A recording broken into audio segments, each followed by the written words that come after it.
The Great Gatsby. Chapter 3. There was music from my neighbour's house through the summer nights. In his blue gardens men and girls came, and went like moths among the whisperings and the champagne and the stars.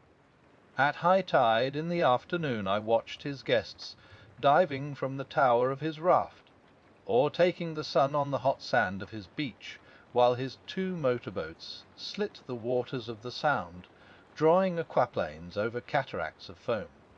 On weekends his Rolls-Royce became an omnibus, bearing parties to and from the city between 9 in the morning and long past midnight, while his station wagon scampered like a brisk yellow bug to meet all trains. And on Mondays 8 servants, including an extra gardener, toiled all day with mops and scrubbing brushes, and hammers and garden shears, repairing the ravages of the night before. Every Friday 5 crates of oranges and lemons arrived from a fruiterer in New York. Every Monday these same oranges and lemons left his back door in a pyramid of pulpless halves. There was a machine in the kitchen which could extract the juice of 200 oranges in half an hour if a little button was pressed 200 times by a butler's thumb.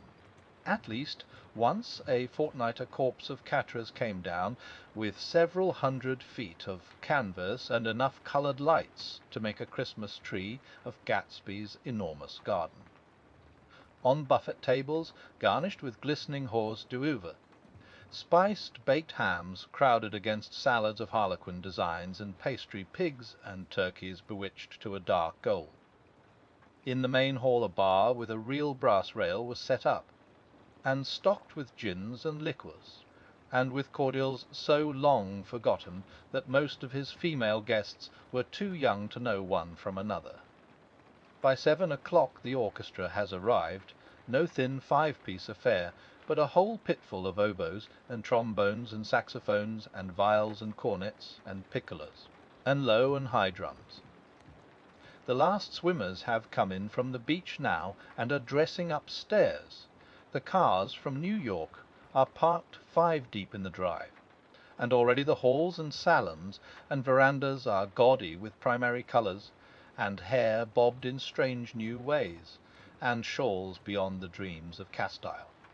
The bar is in full swing, and floating rounds of cocktails permeate the garden outside, until the air is alive with chatter and laughter, and casual innuendo and introductions forgotten on the spot, and enthusiastic meetings between women who never knew each other's names. The lights grow brighter as the earth lurches away from the sun, and now the orchestra is playing yellow cocktail music, and the opera of voices pitches a key higher. Laughter is easier minute by minute, spilled with prodigality, tipped out at a cheerful word. The groups change more swiftly, swell with new arrivals, dissolve and form in the same breath.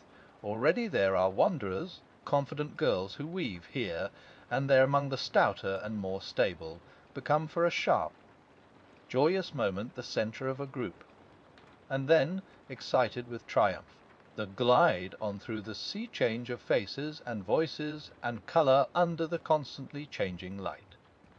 Suddenly one of these gypsies, in trembling opal, seizes a cocktail out of the air, dumps it down for courage, and, moving her hands like Frisco, the dance is out alone on the canvas platform. A momentary hush, the orchestra leader varies his rhythm obligingly for her, and there is a burst of chatter as the erroneous news goes around that she is Gilda Gray's understudy from the Follies. The party has begun. I believe that on the first night I went to Gatsby's house I was one of the few guests who had actually been invited. People were not invited, they went there. They got into automobiles which bore them out to Long Island, and somehow they ended up at Gatsby's door. Once there, they were introduced by somebody who knew Gatsby, and after that they conducted themselves according to the rules of behaviour associated with an amusement park. Sometimes they came and went without having met Gatsby at all, came for the party with a simplicity of heart that was its own ticket of admission. I had been actually invited. A chauffeur in a uniform of robin-seg blue crossed my lawn early that Saturday morning with a surprisingly formal note from his employer. The honour would be entirely Gatsby's, it said, if I would attend his little party that night. He had seen me several times, and had intended to call on me long before, but a peculiar combination of circumstances had prevented it. Signed Jay Gatsby, in a majestic hand. Dressed up in white flannels, I went over to his lawn a little after 7, and wandered around rather ill at ease among swirls and eddies of people I didn't know. Though here and there was a face I had noticed on the commuting train, I was immediately struck by the number of young Englishmen dotted about, all well dressed, all looking a little hungry, and all talking in low, earnest voices to solid and prosperous Americans. I was sure that they were selling something, bonds or insurance or automobiles. They were at least agonizingly aware of the easy money in the vicinity and convinced that it was theirs for a few words in the right key.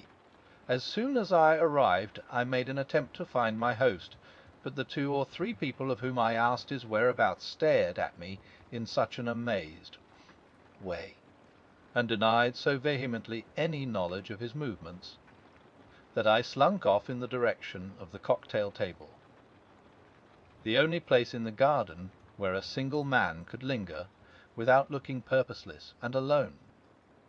I was on my way to get roaring drunk from sheer embarrassment when Jordan Baker came out of the house and stood at the head of the marble steps, leaning a little backward and looking with contemptuous interest down into the garden. Welcome or not, I found it necessary to attach myself to someone before I should begin to address cordial remarks to the passers-by. "Hello," I roared, advancing toward her. My voice seemed unnaturally loud across the garden. "Ah, I thought you might be here," she responded absently as I came up. I remembered you lived next door to. She held my hand impersonally, as a promise that she'd take care of me in a minute, and gave ear to 2 girls in twin yellow dresses, who stopped at the foot of the steps. "Hello," they cried together. "Sorry you didn't win. That was for the golf tournament." She had lost in the finals the week before. "You don't know who we are," said one of the girls in yellow, "but we met you here about a month ago." "You've dyed your hair since then," remarked Jordan, and I started, but the girls had moved casually on, and her remark was addressed to the premature moon, produced, like the supper, no doubt, out of a caterer's basket. With Jordan's slender golden arm resting in mine, we descended the steps and sauntered about the garden. A tray of cocktails floated at us through the twilight, and we sat down at a table with the 2 girls in yellow and 3 men, each one introduced to us as Mr. Mumble. "Do you come to these parties often?" inquired Jordan of the girl beside her. "The last one was the one I met you at," answered the girl in an alert, confident voice. She turned to her companion. "Wasn't it for you, Lucille?" It was for Lucille too. "I like to come," Lucille said. "I never care what I do, so I always have a good time. When I was here last I tore my gown on a chair, and he asked me my name and address. Inside of a week I got a package from Crorier's with a new evening gown in it." "Did you keep it?" asked Jordan. "Sure I did. I was going to wear it tonight, but it was too big in the bust and had to be altered. It was gas blue with lavender beads. $265. "There's something funny about a fellow that'll do a thing like that," said the other girl eagerly. "He doesn't want any trouble with anybody." "Who doesn't?" I inquired. "Gatsby. Somebody told me." The two girls and Jordan leaned together confidentially. Somebody told me they thought he killed a man once. A thrill passed over all of us. The three Mr. Mumbles bent forward and listened eagerly. "I don't think it's so much that," argued Lucille sceptically. "It's more that he was a German spy during the war." One of the men nodded in confirmation. "I heard that from a man who knew all about him. Grew up with him in Germany," he assured us positively. "Oh, no," said the first girl. "It couldn't be that, because he was in the American army during the war." As our credulity switched back to her, she leaned forward with enthusiasm. "You look at him sometimes when he thinks nobody's looking at him. I'll bet he killed a man." She narrowed her eyes and shivered. Lucille shivered. We all turned and looked around for Gatsby. It was testimony to the romantic speculation he inspired that there were whispers about him from those who had found little that it was necessary to whisper about in this world. The first supper. There would be another one after midnight. Was now being served, and Jordan invited me to join her own party, who were spread around a table on the other side of the garden. There were 3 married couples and Jordan's escort, a persistent undergraduate given to violent innuendo, and obviously under the impression certain that sooner or later Jordan was going to yield him up her person to a greater or lesser degree. Instead of rambling, this party had preserved a dignified homogeneity, and assumed to itself the function of representing the staid nobility of the countryside. East Egg condescending to West Egg, and carefully on guard against its spectroscopic gaiety. "Let's get out," whispered Jordan, after a somehow wasteful and inappropriate half-hour. "This is much too polite for me." We got up, and she explained that we were going to find the host. I had never met him, she said, and it was making me uneasy. The undergraduate nodded in a cynical, melancholy way. The bar where we glanced first was crowded, but Gatsby was not there. She couldn't find him from the top of the steps, and he wasn't on the veranda. On a chance we tried an important-looking door, and walked into a high Gothic library, panelled with carved English oak, and probably transported complete from some ruin overseas. A stout, middle-aged man, with enormous O-lead spectacles, was sitting somewhat drunk on the edge of a great table, staring with unsteady concentration at the shelves of books. As we entered he wheeled excitedly around and examined Jordan from head to foot. "What do you think?" he demanded impetuously. "About what?" He waved his hand toward the bookshelves. "About that." "As a matter of fact, you needn't bother to ascertain." I ascertained. "They're real. The books," he nodded. "Absolutely real. Have pages and everything." "I thought they'd be a nice durable cardboard." "Matter of fact, they're absolutely real. Pages and, here, lem show you." Taking our scepticism for granted, he rushed to the bookcases and returned with volume 1 of the Studdard Lectures. "See," he cried triumphantly. "It's a bona fide piece of printed matter. It fooled me. This fellow's a regular Belasco. It's a triumph. What thoroughness, what realism. Knew when to stop too. Didn't cut the pages. But what do you want? What do you expect?"